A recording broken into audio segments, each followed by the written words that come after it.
Okay, good morning students. मैं राजेंद्र दायमा, रानी लक्ष्मीबाई कन्या college, history विभाग से। आज का जो टॉपिक है बीए फाइनल का है, वर्ल्ड हिस्ट्री का है। उसका टॉपिक का नाम है धर्म सुधार आंदोलन। धर्म सुधार आंदोलन, जैसा कि नाम से ही पता चल रहा है, धर्म सुधार यानी कि धर्म में सुधार, और धर्म में सुधार के लिए किया गया आंदोलन। ठीक है, धर्म सुधार आंदोलन। अब धर्म सुधार आंदोलन में क्वेश्चन ऐसे आ सकता है कि धर्म सुधार आंदोलन का अर्थ बताते हुए मार्टिन लूथर के विशेष संदर्भ में इसका वर्णन कीजिए। मार्टिन लूथर के विशेष संदर्भ में इसका वर्णन कीजिए।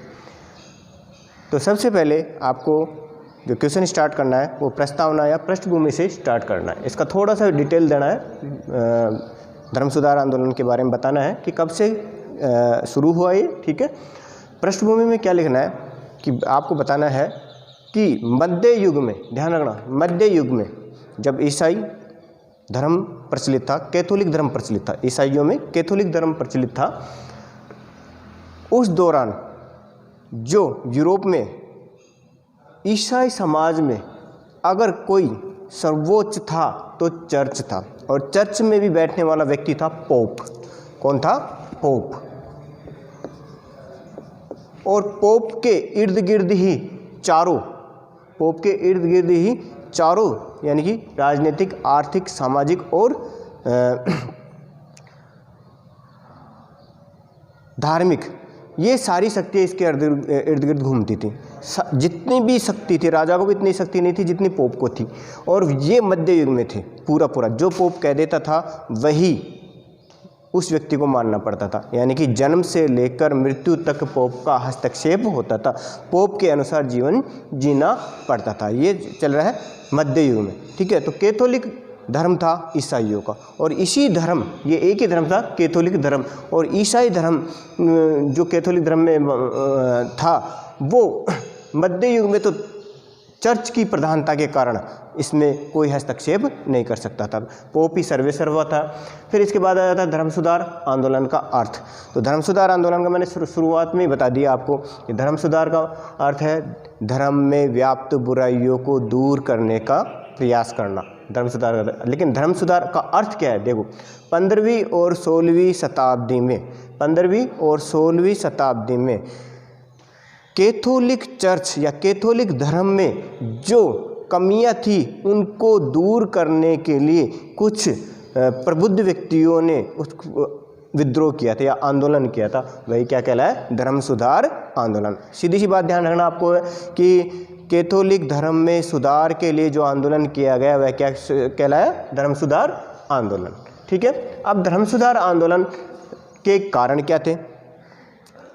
धर्म सुधार आंदोलन के विशेषकर देखा जाए तो धर्म सुधार आंदोलन का पहला जो कारण आ रहा है वह पुनर्जागरण का प्रभाव। पुनर्जागरण का प्रभाव 1350 से 1550 ईस्वी के बीच में पुनर्जागरण हुआ था यूरोप में। ठीक है, इसका मतलब यह है, पुनर्जागरण का मतलब यहाँ पर यह है कि पुनः जागना। एक क्रांति हुई थी, बौद्धिक क्रांति, जिसमें मनुष्य ने इहलोक की बजाय परलोक की बजाय इहलोक में जीवन को सुधारने की कोशिश की। पुनर्जागरण से लोगों में राजनीतिक, सामाजिक और बौद्धिक चेतना जागृत हुई थी। ठीक है, और अधिक से अधिक वे धर्म पर निर्भर न करके इसी जीवन को सही करने के लिए प्रयासरत हुए। यही पुनर्जागरण का था। ठीक है, इसमें अनेक वस्तुओं का आविष्कार हुआ, कृषि के क्षेत्र में हुआ, औद्योगिक क्षेत्र में हुआ, जिससे आदमी की बौद्धिक जागृति हुई। फिर आ जाता है चर्च की आंतरिक कमजोरियाँ। चर्च में जो पादरी, ठीक है, पादरियों की जो जीवन शैली थी, उनकी जीवन शैली भ्रष्टाचार, ठीक है, भ्रष्टाचार से युक्त थी। इसके अलावा वो विलासी प्रवृत्ति की हो गई थी। सारे जितने भी जो बुराइयाँ थी चर्च में आ गई थी, पोपों के द्वारा विलासी जीवन व्यतीत करते थे। इससे क्या हुआ? चर्च की आंतरिक कमजोरियाँ ने धर्म सुधार आंदोलन को प्रेरित किया। ठीक है, फिर आ जाता है तीसरा, राजनीतिक कारण। अब राजनीतिक कारण क्या था कि पोप के अधीन, मैंने बताया कि पोप के अधीन सभी आते थे। ठीक है, यानी कि साधारण व्यक्ति से लेकर के राजा तक भी पोप के आदेशों का पालन करना पड़ता था। कहते हैं अलेक्जेंडर प्रथम ने एक बार अलेक्जेंडर प्रथम का विरोध किया था एक हेनरी शासक ने, उसको भी बेचारे को क्षमा मांगनी पड़ी पोप से कि उसका विरोध उसने किया, पोप का विरोध किया, चर्च को विरोध किया, तो उसे पैदल आल्प्स पर्वत को पैदल जो जहाँ पर बर्फ़ जमी है वो पार करना पड़ा था, पोप से माफ़ी मांगनी पड़ी थी। तो इतना वर्चस्व था पोप का, राजा भी उसके आगे कुछ नहीं था। फिर आ जाता है आर्थिकरण। आर्थिकरण में जितने भी व्यापार उद्योग थे, व्यापारी थे, वे पोप की और चर्च की क्रियाकलापों से संतुष्ट नहीं थे। जितना भी धन था वो पोप के पास चला जाता था। तात्कालिक कारण में आए मार्टिन लूथर, जिन्होंने जो मैंने बताऊंगा अभी, आप मार्टिन लूथर आएगा उसमें बताऊंगा। उसमें ये था कि इंडल्जेंस यानी पाप विमोचन पत्रों की बिक्री की घटना ने ये तात्कालिक कारण का रूप लिया था। ठीक है, उसके बाद आ जाता है धर्म सुधार आंदोलन में किन किन व्यक्तियों ने महत्वपूर्ण भूमिका निभाई। ऐसे कौन कौन से अग्रदूत थे जिन्होंने इस धर्म सुधार आंदोलन में अपने को प्रेरित किया। जैसे धर्म सुधार के अग्रदूत कौन कौन से हैं। पहला आ जाता है जॉन वाइक्लिफ, फिर आ जाता है जॉन हस, फिर आ जाता है सेवानोरोला, इरेस्मस, फिर आता है मार्टिन लूथर। मैंने बताया था कि क्वेश्चन ऐसे आएगा, धर्म सुधार आंदोलन का अर्थ बताते हुए इसके कारण और मार्टिन लूथर के विशेष संदर्भ में बताइए। ठीक है, मार्टिन लूथर को इंपॉर्टेंट कर लेना, ध्यान रखना। ठीक है, धर्म सुधार के अग्रदूतों मैंने बताया, पहला जॉन वाइक्लिफ था। जॉन वाइक्लिफ का जो समय था 1320 ईस्वी से 1384 ईस्वी तक था। 1320 से 1384 ईस्वी तक था। जॉन वाइक्लिफ को the morning of star reformation भी कहा जाता है, यानी कि धर्म सुधार आंदोलन का सुबह का तारा भी कहा जाता है, मॉर्निंग स्टार भी कहा जाता है जॉन वाइक्लिफ को। ठीक है, इनका जो ये ऑक्सफोर्ड विश्वविद्यालय में प्राध्यापक थे। ठीक है, लेक्चरर थे, ऑक्सफोर्ड विश्वविद्यालय में ये प्राध्यापक थे। इन्होंने चर्च में व्याप्त बुराइयों को दूर करने के लिए तथा चर्च के क्रियाकलापों की आलोचना की और इसके लिए प्रयास किया। चर्च के क्रियाकलापों की आलोचना की तथा इन्होंने कहा कि पोप ईश्वर का प्रतिनिधि नहीं है। इन्होंने क्या कहा, पोप ईश्वर का प्रतिनिधि नहीं है, इनकार कर दिया ईश्वर का प्रतिनिधि से। पोप ये कहता था कि मैं ईश्वर का प्रतिनिधि हूँ और मुझे ईश्वर ने भेजा है, मुझे आज जो ईश्वर मुझे आदेश देता है मैं आपको कह देता हूँ। ठीक है, तो इस बात से उन्होंने इनकार कर दिया। किसने? जॉन वाइक्लिफ ने। कहते हैं इसकी जॉन वाइक्लिफ की मृत्यु के बाद इसकी लाश को निकाल के गंदी नाली में फेंकवा दिया गया था। किसकी? जॉन वाइक्लिफ की लाश को निकलवा के गंदी नाली में फेंकवा दिया गया था और उस पर कई भद्दी टिप्पणियां की गई थी। ठीक है, जॉन वाइक्लिफ के अनुयायी जो कहलाते थे वो लोलार्ड्स कहलाते थे। क्या कहलाते थे?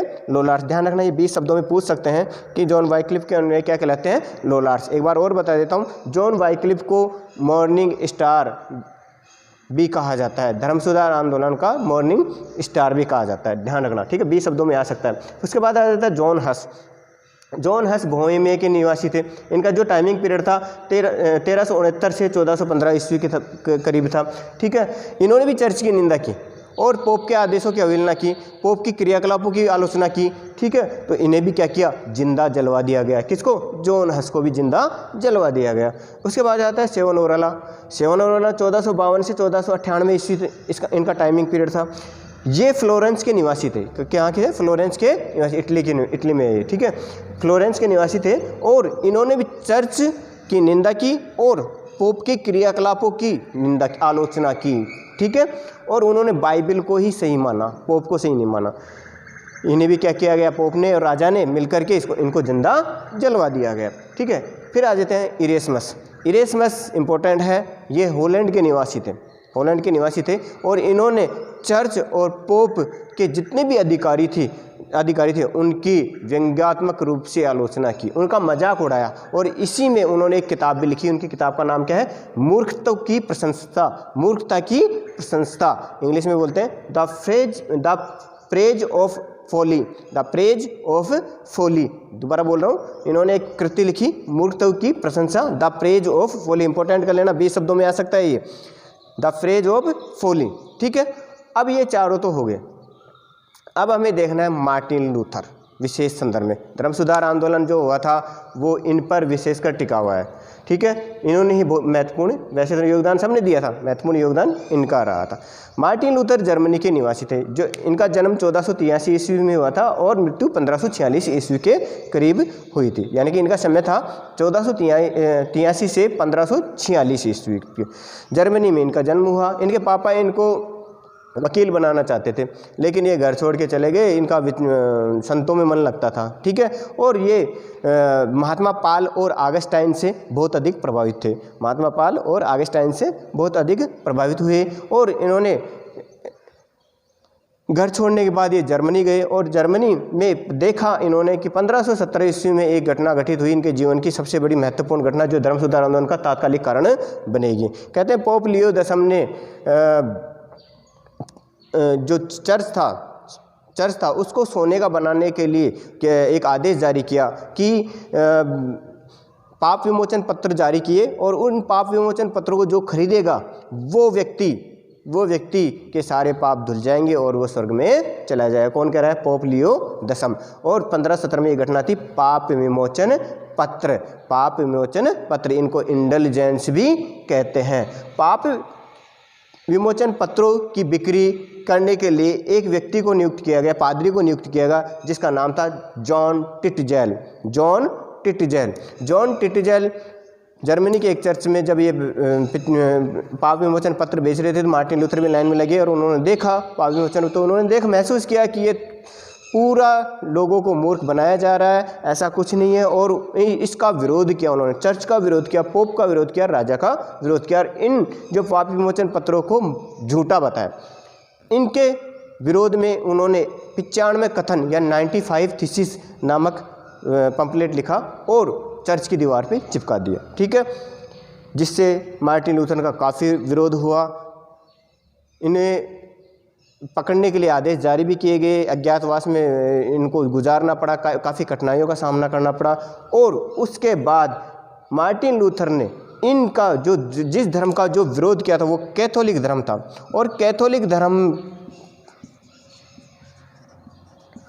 का विरोध किया। इसमें व्याप्त बुराइयों को विरोध किया, व्याप्त बुराइयाँ जो थी इसका विरोध किया। और जो विरोध किया जा रहा था तो वहाँ पे यूरोप में विरोध को कहते हैं प्रोटेस्टेंट।